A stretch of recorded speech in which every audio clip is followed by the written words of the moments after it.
Vote প্রচারে বর্ধমান পূর্ব লোকসভা কেন্দ্রের BJP প্রার্থী অসীম সরকার কালনা ২ নম্বর ব্লকের সংখ্যালঘু কদম্বা গ্রামে মুসলিম সম্প্রদায়ের মানুষদের সঙ্গে জনসংযোগ ঘটাতে তিনি গ্রামে এসে কর্মীদের বাড়িতে গিয়ে মিষ্টি মুখ করলেন এবং ডাব খেলেন। এসসি ও জেনারেল কাস্টের লক্ষ্মী ভাণ্ডারের আলাদা আলাদা ভাতা যা দিয়ে মুখ্যমন্ত্রী মমতা বন্দ্যোপাধ্যায়কে তীব্র কটাক্ষ করলেন বর্ধমান পূর্ব লোকসভা কেন্দ্রের বিজেপি প্রার্থী অসীম সরকার। কালনার কদম্বা গ্রামে মুসলিম অধ্যুষিত এলাকায় জনসংযোগে এসে সোমবার এমনই মন্তব্য করলেন অসীম সরকার। পাশাপাশি তিনি বলেন, বিজেপি কখনোই মুসলিম বিরোধী নয়, সাম্প্রদায়িকতা সৃষ্টি করেছেন মুখ্যমন্ত্রী। এসে তিনি ইমাম ভাতা চালু করেছেন, ইমাম ভাতা দিয়ে গেছেন, পুরোহিত ভাতা দিতে হয় না। দুই রকম দৃষ্টিভঙ্গি তো তিনিই তৈরি করেছেন। একই সাথে ভিভিপ্যাট ও ইভিএম কারচুপি করা হয়েছে এমনই প্রশ্ন তুলে রাস্তায় নেমে বিক্ষোভ দেখিয়েছিলেন মন্ত্রী সহ তৃণমূল কর্মীরা। মহকুমা শাসকের দপ্তরে তারা অভিযোগ জানিয়েছিলেন। আর এই প্রসঙ্গে বলতে গিয়ে তিনি বলেন, এই এলাকায় উনি হেরে যাবেন বলেই নিজে পরিষ্কার থাকার জন্য একটা রাস্তা খুঁজছেন, তাই এই মিথ্যা অভিযোগ তুলেছেন। মুসলিমদের উদ্দেশ্যে একটা কিছু বলুন, একটা গান হোক। আমরা একই বৃন্তে দুটি কুসুম, হিন্দু মুসলমান।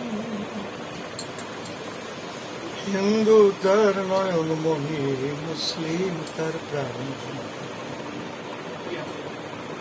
হিন্দু মুসলমান হয়তো মানুষ জন্মায় না, মানুষ মানুষ হয়েই জন্মায়।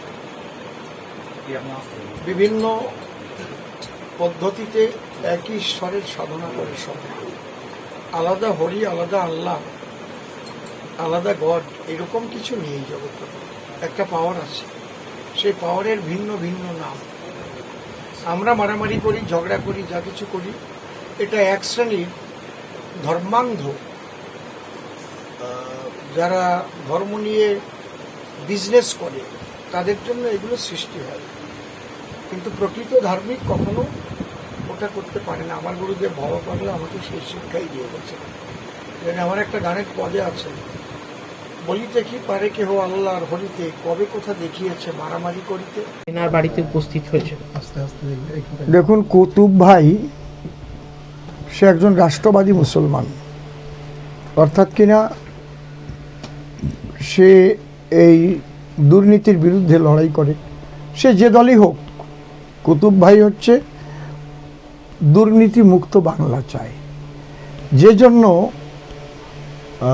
যদিও আগে সবাই আমরা টিএমসিকেই কিন্তু এনেছিলাম, মাননীয় মুখ্যমন্ত্রীকে বড় আশায় করে এনেছিলাম যে মাননীয় মুখ্যমন্ত্রী বাংলার ভার গ্রহণ করার পরে বাংলা সুন্দর হবে, সোনার বাংলা হবে, চোর মুক্ত এবং দুর্নীতিমুক্ত প্রশাসন হবে।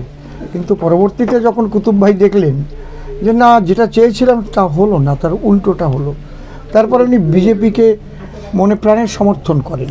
তার জন্য অনেক অত্যাচার নেমে এসেছে, অনেক মার খেতে হয়েছে। আমি খবর নিয়ে দেখলাম যে কুতুব ভাই এবং তার সাথে যে ছেলেপেলেগুলো আছে তারা সত্যি সত্যি ভারতীয় জনতা পার্টিকে ভালোবাসেন, আমার মোদিজিকে ভালোবাসেন। সেই জন্যে আমি চলে এলাম সেই বাড়িতে। আমার সঙ্গে পারভেজ ভাই রয়েছে।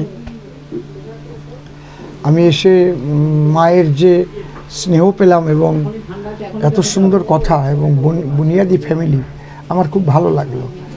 অনেকেই বলেন হচ্ছে বিরোধীরা বারবারই অভিযোগ তোলেন যে বিজেপি মুসলিম বিরোধী।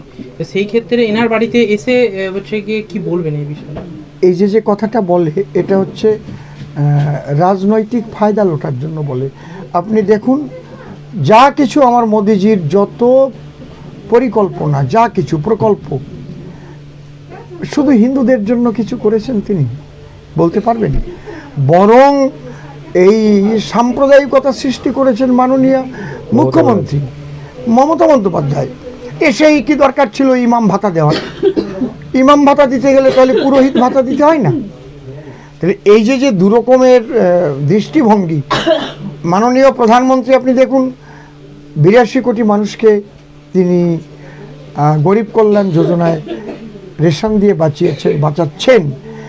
সেখানে হিন্দু, মুসলমান, খ্রিস্টান, বৌদ্ধ, শিখ, জৈন, পার্সি সবাই আমরা ভারতবাসী। কখনো তো এরকম মানসিকতা আমাদের মধ্যেও আসে না। আবার 140 কোটি মানুষকে ডবল ভ্যাকসিন দিলেন এবং বহু মুসলিম রাষ্ট্রে আমার মাননীয় মোদিজি এই ভ্যাকসিন বিনা পয়সায় সাপ্লাই দিয়েছেন। শুধু শুধু তো সবাই ভালোবাসে না। এই জন্যে আমাদের সবচাইতে শ্রেষ্ঠ কথা হচ্ছে সেবাই সংগঠন। সেই সেবা এমনভাবে করো, সেই সেবার মধ্যে যেন কোনো সাম্প্রদায়িকতা না থাকে, কোনো জাতিভেদ না থাকে। আর আমার মাননীয় মুখ্যমন্ত্রী, আমি প্রত্যেকটা ধরিয়ে দেব, উনি একটা লক্ষ্মীর ভাণ্ডার করেছেন। লক্ষ্মীকে উনি এসসি লক্ষ্মী আবার জেনারেল লক্ষ্মী তৈরি করে দিয়েছেন। মানে এটা যে কোন বুদ্ধিদাতা ওনাকে এই বুদ্ধি দেন, আমি সেটাই ভাবি। তবে উনি কারো বুদ্ধি নেন না, তাও আমি জানি। উনি নিজের বুদ্ধিতেই সব করেন, এই জন্যে গাড্ডাগুলোতে পড়েন। আমার প্রশ্নের জবাব দিতে পারবেন? লক্ষ্মী কখনো এসসি হয় আর জেনারেল হয়, তাহলে নামটা আলাদা দাও। আচ্ছা, বলছি গতকালকে পূর্বস্থলী 1 নম্বর ব্লকে রাজ্যের মন্ত্রী স্বপনবাবু এবং তৃণমূল কংগ্রেস কর্মীরা পথে নেমেছিলেন একটাই বিষয় নিয়ে, যে ইভিএম এবং ভিভিপ্যাটে হচ্ছে কি কারচুপি হয়েছে, এবং আপনারা এবং নির্বাচন কমিশন দুজনা মিলে যৌথভাবে যোগ সাজেশের জন্য এই ঘটনা একটা এসডিও অফিসে গতকাল তারা অভিযোগও জানিয়েছে। এটার অর্থ কি জানেন? আমি চুরি করিনি আগেই বলে বসলো। তার মানে ও জানে আমি চুরি করেছি। তার মানে উনি যে হেরে যাচ্ছেন এখানে ভীষণভাবে, সেটা উনি বুঝতে পেরেছেন। তাই ওনার সুপ্রিমোর কাছে পরিষ্কার থাকার জন্যে উনি একটা রাস্তা খুঁজেছেন, যে এইটা ইভিএম এ কারচুপি, যে জন্য উনি হারবেন যখন তখন বলবেন আমি তো আগে এসডিওকে বলেছিলাম এখানে ইভিএম এ কারচুপি হয়েছে। তাহলে আপনি কি বলবেন 21 সালে ইভিএম এ কারচুপিতে মমতা বন্দ্যোপাধ্যায় জিতেছে? আপনি কি বলবেন যে এর আগে যা যা ভোটে যতবার জিতেছেন মাননীয় মুখ্যমন্ত্রী ইভিএম এ কারচুপির মাধ্যমে জিতেছেন? ওনাদের দোষটাই হচ্ছে এইরকম, দোষ বা গুণ যাই বলুন, ওনারা যখন দেখে আমি হেরে যাব তখন ইভিএম এর দোষ। নাচতে না জানলে উঠোন বাঁকা। এমন যদি মুসলিমদের একটা সংখ্যাগরিষ্ঠ দল মানুষকে যদি দুধেল গায়ে বলে আর তাদেরকে দিয়ে লাঠি অত্যাচার করে, সেই মুসলিম গ্রামে মানুষ বিজেপি করার মনুষ্যত্ব থাকলেও, মোদিজির সঙ্গে সাথ দেওয়ার মানসিকতা থাকলেও পারে না। যেমন আমি আমার গ্রামে বলি, আমরা বিধানসভায় এই টোটাল গ্রামটা বিজেপির সঙ্গে সমর্থন করেছিল, আমরা 11 ভোটে মাত্র হেরেছিলাম। মানে চাঁদার নামে যা জরিমানা হয়েছে এক একটা পরিবার থেকে 30,000, 40,000, 50,000। আমাকে তো ভোটের পর নির্বাচনে মার্ডার করে দিচ্ছিল। রাতের অন্ধকারে বাড়ি ফিরছিলাম 10টার সময়, আমাকে আমাদের গ্রামের 10 জন মিলে মার্ডার করে দেওয়ার চিন্তা ভাবনা করেছে। পুরো রকম আমার প্রাণে বেঁচে গেছে। মানুষ ভয় সন্তুষ্ট। অভিযোগ জানিয়েছিলেন? হ্যাঁ, অভিযোগ জানিয়েছিলাম, কাল্লা থানায় অভিযোগ জানানো হয়েছে। কেমন লাগছে আপনার এখানে যে প্রার্থী এসছে, আপনার এখানে কেমন লাগছে? খুব ভালো লাগছে আজকে, অনেকদিন পর আবার মনে হচ্ছে প্রাণ ফেলে পেলাম। আমাদের যে মোদিজির যে আদর্শ, সেই আদর্শ মনে হচ্ছে আবার কাছ থেকে আবার দেখতে পাচ্ছি যে আমাদের ভারতীয় জনতা পার্টি এই সরকার করতে চলেছে। এতে কি আপনার ভয় সন্ত্রাস কিছু কাটবে মনে হয়? ভয় সন্ত্রাস তো অবশ্যই কাটবে। আর আমরা জানি ভয় তো চিরদিন থাকে না। ভয় দেখি কতদিন, জুজুর ভয় দেখিয়ে একটা বাচ্চা ছেলেকে দেখবেন মাঝে মাঝে বলে বাবা পুকুরে যাস না, জুজু বাজে।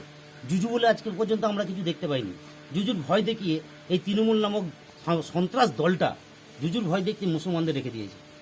আর মুসলমানরা এই জুজুর ভয় খাবে না, মুসলমানরা আবার ফিরে আসবে, বেরিয়ে আসবে।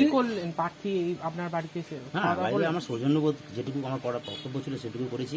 আমরা আমার গ্রামটাকে দেখালাম, গ্রামের মানুষকে বার্তা দিলাম যে আমরা তোমাদের পাশে আছি, তোমরা আমাদের পাশে আছো। প্রার্থী এসে মানে হ্যাঁ, খাওয়া দাওয়া এসব নাস্তা হালকা একটু নাস্তা পানি করেছেন, ওনার টাইম অত ছিল না, হালকা নাস্তা পানি করেছেন। আমার বাড়িতে আমার মায়ের হাতে রান্না খেয়েছেন।